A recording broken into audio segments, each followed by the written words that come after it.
y'all, welcome to Midwestern Gossip. I'm your host, Aaliyah Sweet P Bailey, and the P stands for perspective. So today, this is episode 1. We are just starting out, and I want to talk to you about who I am, what Midwestern Gossip is, and why you should stay tuned in. Let's go. Man, we are here. We are in front of the camera, and honestly, that is the most important part, is to just start. And what I will not start is rapping to y'all, because while I was trying to get this going, I had some pretty sick rhymes, I think, but if my little sister saw it, she would not stop making fun of me for the rest of my life. So we ain't gonna add any of those in there. I'm from Southern Illinois. I'm from a small town in Washington County called Nashville. Now remember, I just said I'm from a small town in Illinois. So no, I do not mean that I'm from Nashville, Tennessee. I am from a small town in Illinois, all right? I grew up in, like I said, a small town, predominantly white town. My daddy was the first free Black man to live and settle and raise a family in this town, and that has definitely colored my experience growing up, coming up. I am one of 5 siblings who grew up in my household, one of 10 siblings altogether.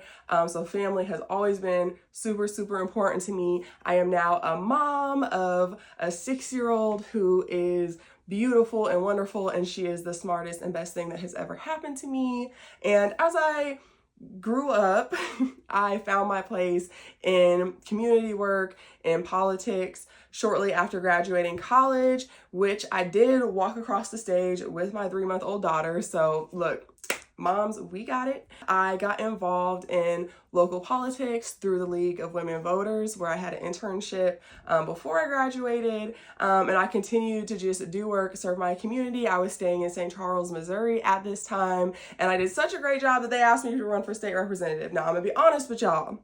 I did not know what a state representative did when they decided to volunteer me to do this, but I was like, you know what, let me go on ahead, let me figure this out real quick, let's put this campaign together. This was in 2020. I won the Democratic nomination, and I went on to continue working primarily in the reproductive justice movement, is really where I found my space and my folks. I volunteered for Planned Parenthood, and then went on to work as a director of communications for Abortion Action Missouri. I then went on to work as a senior communications manager for the Illinois Public Health Institute. So I guess you could say that I'm communications pro out here. And now I am dedicating my time to reproductive justice and rural health. I am so excited to jump into this space, because as I have come up, as I have done this work, there just really are not a lot of voices coming from rural folks, particularly rural folks in the Midwest, particularly Black, queer, rural folks like myself. So that's why I think that it is important for me to get on this platform, or to use my platform that I have built over, a few years of community building work. I think it's 2025, so it's been at least 5 years since I originally ran for office. That's crazy. I'm getting old, y'all, but that's okay with me. I'm so excited for 30, so we're almost there. Let me not look, y'all. It's very easy for me to go all the way out into left field, so I gotta bring it back to home base. So what is Midwestern Gossip? So first of all, it is a play on another creative venture that I have called Midwestern Gothic, which is a more creative comment on our lives as Black queer folks in the Midwest. If you don't know anything about the history of Gothic and what it is, a very quick crash course is that Gothic as a literary style has been around for centuries. Folks might be familiar with authors like Edgar Allan Poe as a more like a traditional like Gothic author, but in more recent times we definitely see folks like Lemonade, like Beyonce with Lemonade, like that is definitely a very like Southern Gothic piece of work, and she pulls a lot from that. So it has a very long and storied history, which again, more that we will jump into later in the series. Why I think it's important to talk about Midwestern Gothic as a Black queer person is because Black folks have largely been erased, or their impacts on the Gothic, whether that's like literature or fashion or music, we've been erased, we've been pushed out, and we like with so many other things, our culture, our likeness has been used as a foundation for, different things that we see happening in the Gothic themes and in the Gothic style, even though folks want to try to erase us out of it. So when talking about Midwestern Gothic, my experience as a Black person is definitely relevant. My experience as a queer person is definitely relevant.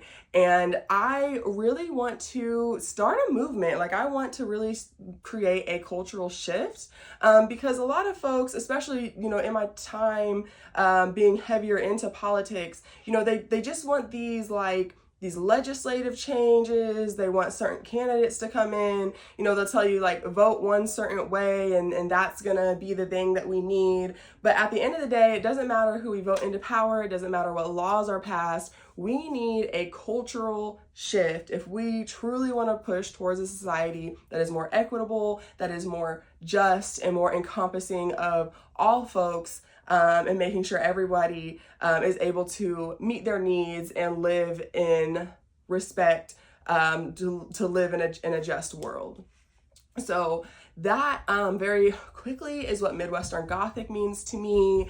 And so this channel here, Midwestern Gossip, is a play on that, where I want to talk a little bit more straightforward and more specifically about different things that we see happening. And so I really want this to be a space where we are talking about rural experiences. We are talking about things that are important to us, and really bringing that to the forefront and aligning that with other things that might be happening, in current events, in the news, and in entertainment, and in all of these other places. That's why I wanted to continue to grow on this platform, or using this platform to spread my word, spread my message, and just keep it moving. Just keep it moving. I want this to truly be a space for community.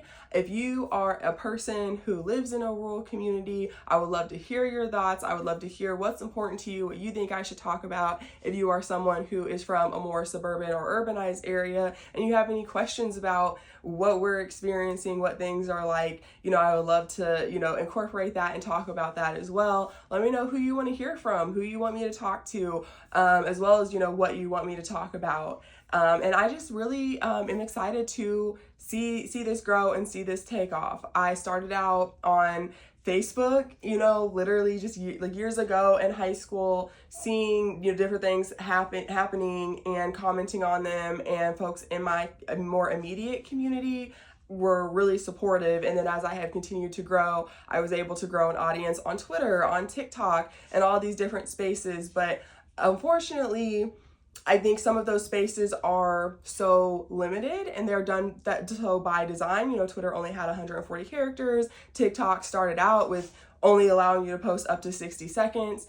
And because there is not a whole lot of information or a lot of rural voices out there, there are so many times I would be up against an issue and I would want to talk about it, and then you want to add in all of these these disclaimers or this nuance, or explaining all of these different things. And in 2023 and 2024, I ended up really silencing myself a lot, because I felt like either isn't my place to talk about this, how can I make sure my audience understands what I'm trying to say? And the simple answer is, girl, just make long form content. If you want to explain it all, make long form content. So that is what I am here doing. If you are excited to be a part of that, definitely subscribe, comment, share. And if you have any thoughts, please feel free to share them.